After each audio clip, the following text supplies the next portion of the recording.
Good morning. This is Tara from Wild Bird Farm. I am here out in the annual field, and the last time we looked at this, it was bare ground and we were putting in these planting boxes, framing them out with treated wood.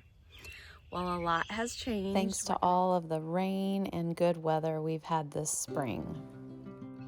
We're going to do a real quick tour here, and then I'm going to do some harvesting because I have bouquets to make.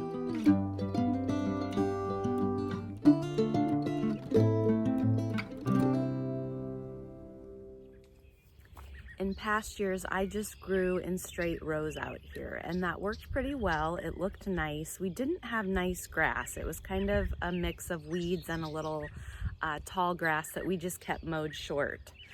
So while from far away it looked nice, when you got right up to it, it wasn't real nice grass like we have out in our perennial field. This year, hi kitty.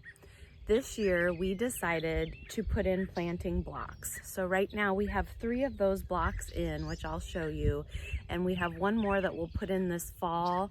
I had some perennials come back and I wanted to use them this year, and I'll try and move them either late fall or more likely in the spring. Kitty's stretching in front of me. So I'm going to take you off the tripod. We're going to walk around and just see what's out here real quick, and then I have some harvesting to do. I was planning to come out here and turn on a sprinkler, but we had a little bit of rain just now, so I need to kind of test the ground and see how much we got. I think it was just kind of a sprinkle. I'm in central Iowa, and I grew up in northwest Iowa. They are having a lot of flooding.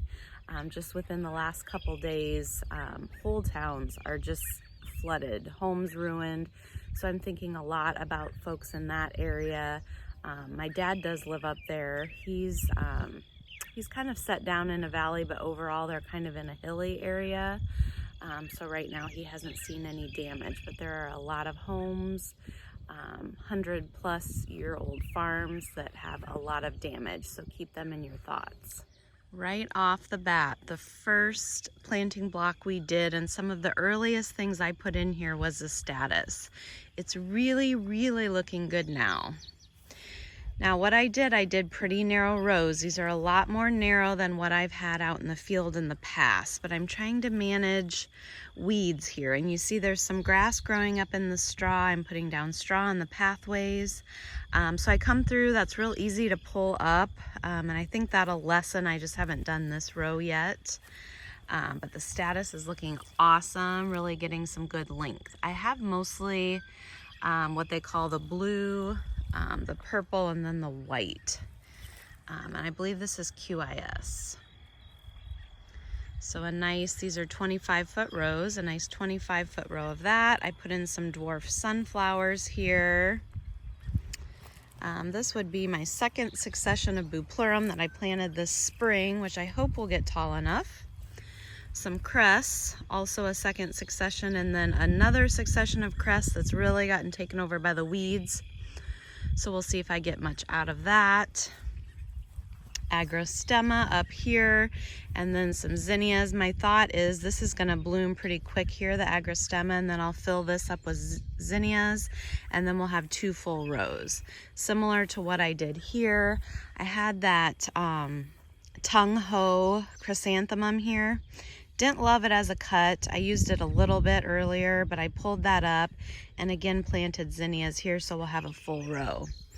Now, speaking of zinnias, I have seen, I think I've seen 3 or 4 Japanese beetles, and we are still in June. It's June 24th today.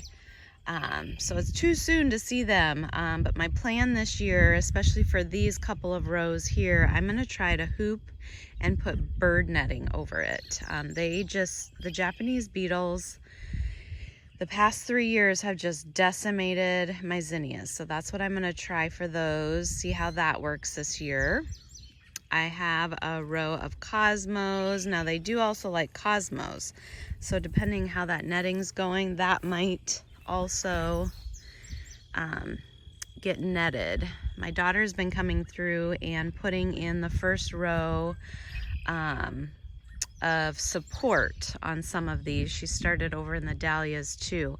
I'll come through now that this is up a ways and put a second row. I just used tomato twine, trying to get away from all that Hortonova plastic, but I do use that as well. The first succession of sunnies, I've picked a couple, but there's going to be more ready here. Nice thick row of that. Now we're going to have kind of a nice grass pathway between each one, and because we've gotten so much rain this year, the grass is coming in really well. This is the far planting box, so it's behind that first one. This is a second succession of celosia. We have some amaranth. I think I've ended up filling this with amaranth. I had direct sowed some grasses, but they didn't seem to be coming up. That might be one that I need to start inside. Second succession of sunflowers, excuse me. And then this is where I had too many dahlias to fit in the first box after I kind of messed that one up planting wise. So next year, hopefully all my dahlias will be together. But there's 2 rows of dahlias, and then I'm starting in successions of sunflowers here. I just have a tarp down to keep the weeds at bay. So this succession, it was about, I don't know if that's a 7 or 8 foot patch there, was last weekend. Then I just planted this next one yesterday, and then I'll probably do the full amount here in a week or 2. Then I have some eucalyptus, a few grasses I'm trying, and the mahogany splendor hibiscus. I left a nice wide path here because that really bushes out. And then some gladiolas, and I have several successions of those scattered around. And then kind of in the back is the pollinator patch, which I will do a separate video on this when everything is in full bloom. It's really starting to push some pretty colors and some really nice growth. And then beyond that fence, which will hopefully sort of be a separation divider here when the purple hyacinth bean gets going, is our personal vegetable garden. So swinging around, I bought in some pink delphinium plugs, and I plugged those in here. Those are doing well.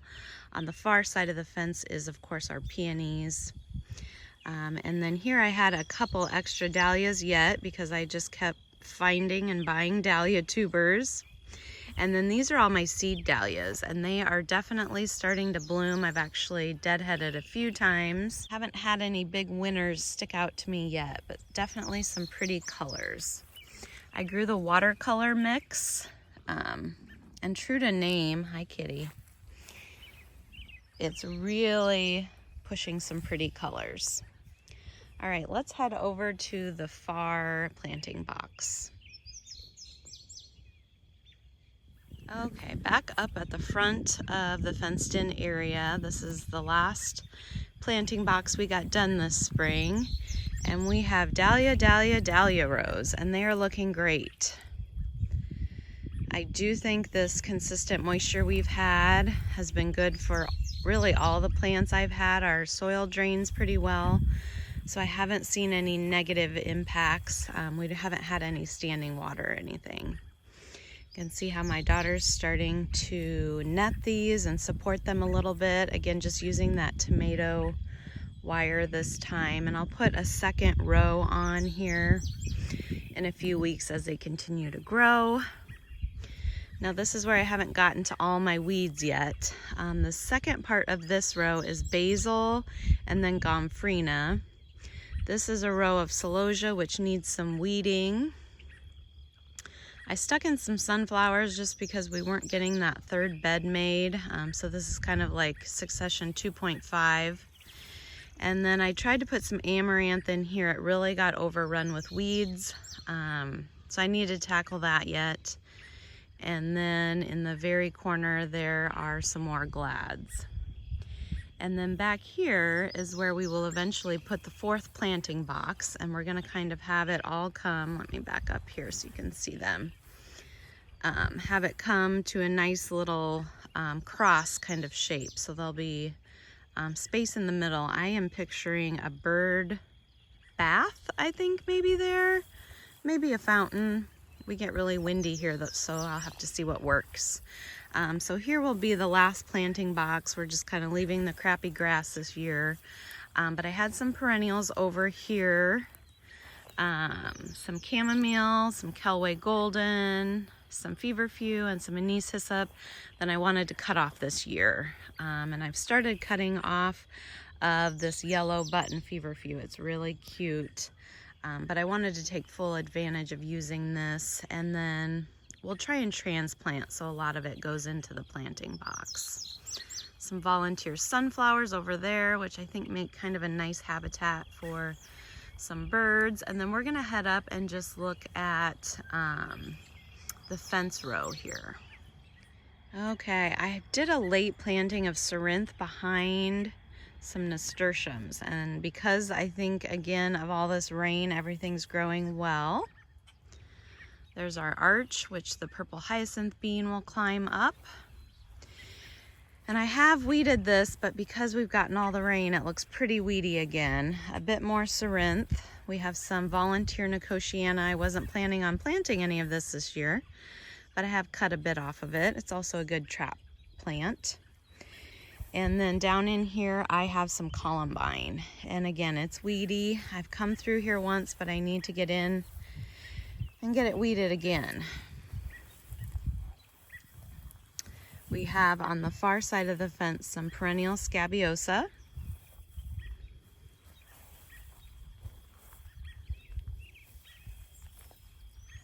Amobium. I'm not sure what I think about this. I'm not sure.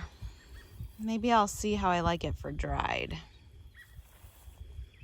Straw flowers here. I've already picked pretty much the first harvest of this a lot earlier than when I got it last year. I think it was a full month later last year. It just really likes where I planted it, I think. Some sea holly, which I've harvested from, turning that nice blue color. And then I had a bit left over extra feverfew, so I just stuck it in here, not wanting to waste any of the plugs. What do we think about that sea holly? I don't love the smell of it, but man, it's cute in bouquets once you get all those pokey bits off. I'm still pulling a bit from the perennial field. We have lilies going right now. I harvested a bunch of snaps yesterday that I'll use in bouquets. Of course, we have our lysianthus up there. And yarrow. I'm harvesting a lot of yarrow. Delphinium was harvested, larkspur. But soon it'll be on its way out for the year and kind of go into a rest period. All right, I think it's time we get harvesting a bit here.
picked up a few more things up in the perennial field. I picked a bunch of, I think it was 2 full buckets yesterday, so I should have lots to play with to put these bouquets together.